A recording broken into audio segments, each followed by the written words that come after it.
Hey guys, it's Hunter. Welcome back to another video. It is early in the morning and it's stupid cold in Atlanta right now. My phone is saying it's -8 Celsius. So in Fahrenheit, that's like 25 or -31 or 17,000 for all I know. What a dumb temperature system. Anyways, I don't know why I'm talking about this. Let's get to your guitar related questions. I was wondering if you could make a video about going to NAMM. How do you get to go to NAMM? Are you invited to it? If I'm not invited, can I still get tickets and go? In advance, thank you very much for your help. Much love from Barcelona. Oh cool, I like Barcelona. Kinda salty you stole Coutinho, but that's a separate issue for a separate time. As for NAMM, if you're watching this channel, I assume you know what that is. It is the annual trade show for the music instrument industry held in Anaheim. It is a massive event. There are product reveals, live shows, demonstrations, networking cocktail hours, but it is industry only. You basically either need to be a member or you need to be a guest of a member. So as long as you know somebody, it's pretty easy to get a pass, but if you're not part of the industry, you can't just independently apply for a pass. This year, Orange is helping me out with that, which is really cool of them. So yeah, I'll be at NAMM this year. If you're going as well, I don't really have a set plan. I'll just be walking around, so if you see me, come up and say hi, or don't, it's whatever. Opinions on the new AZ line from Ibanez? If you haven't heard of the AZ series, it's a new line that's being released soon, and it's kind of like Ibanez's response to Suhr guitars. Basswood body, roasted maple neck, jumbo stainless steel frets, Goto hardware, Graphtec nut, Seymour Duncan Hyperion pickups, and a Dynamix switching system that allows for 9 different pickup combinations. I mean, the guitars are pretty feature loaded, but I'm finding it really hard to get into them. I mean, they just look like generic super strats. Honestly, they kind of remind me of like a starter pack guitar. Like to me, if they didn't have the flame maple top, they look like they would retail at, I don't know, 150 bucks with a non-padded gig bag and a 15-watt solid-state practice combo? Okay, maybe that's a little harsh. I don't find the AZ series offensive, but I don't find it particularly exciting either. I must be missing something because there's a ton of hype around it, so I'll check one out at NAMM at least. But speaking of Ibanez, we did reach the first Patreon funding goal. I can't say it enough, thank you so much, it really means a lot. Firstly, it's one step closer to being able to support myself doing this full time, which would be amazing. And also, it means that I'll actually be doing a demo of an Ibanez Jake Bowen signature. Crazy, right? The next goal is a little ambitious, but I'm hoping to pick up a torpedo reload. What this is going to allow me to do is, while I record guitars, to also record raw DIs, which I'll make available for download. Then you can run the DIs through your own rig or through a virtual rig like Bias and hear what the guitars sound like for yourself through more than just my dual rectifier. Track downloads and now tabs are available to patrons. So if you believe in the content, you want to support what I do, and you want to help reach that goal of making DIs available, check out the Patreon link in the description.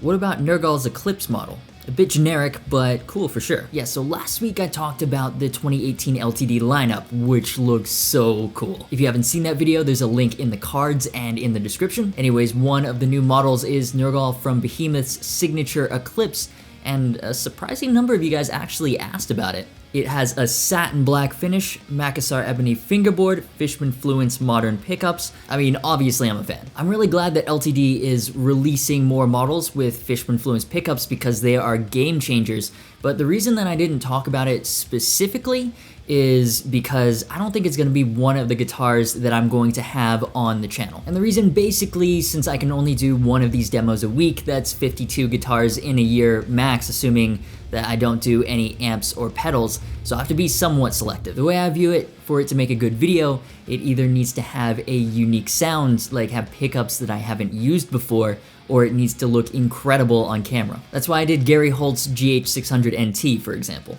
Even though I've done demos of other EMG equipped guitars and other fixed tail Eclipses, it looked great with the red pickup covers, and the EMG 89R in the neck was splittable, which is something that I hadn't had on the channel before. But I've done a video on the Willie Adler Warbird, which is an LTD Eclipse with Fishman Fluence modern pickups.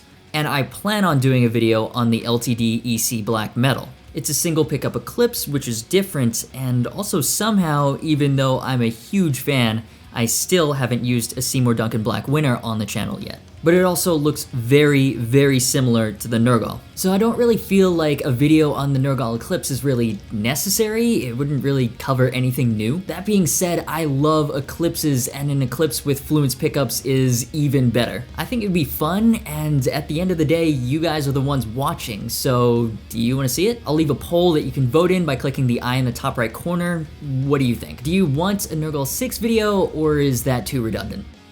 Did you see the Epiphone / Anaconda Burst Les Paul? Yes, I did. So Slash's Gibson Anaconda Burst Les Paul is getting the Epiphone treatment. It's coming in 2 versions. The first is the standard Plus Top Pro with just the guitar, rumored to sell for $899. And the second is the Plus Top Pro Premium, limited to 100 units, with Slash's signature on the back of the headstock and a hard case. That one is rumored to go for $1199. And the weird thing is, I'm an Epiphone and Les Paul fanboy, but looks-wise, I'm not really feeling this guitar. The green Anaconda Burst looks cool.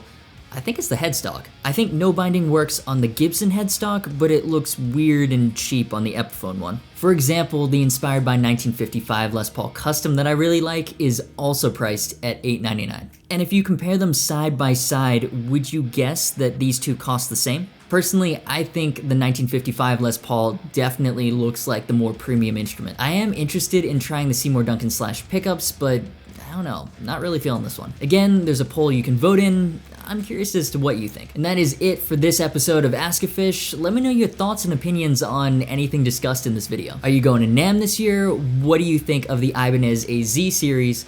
And what's your opinion on the Epiphone Anaconda Burst? Like, subscribe, don't forget to check out my Patreon page in the description to help me out and get bonus extras. As always, thanks so much for watching, you've been awesome, and I'll see you for the next video.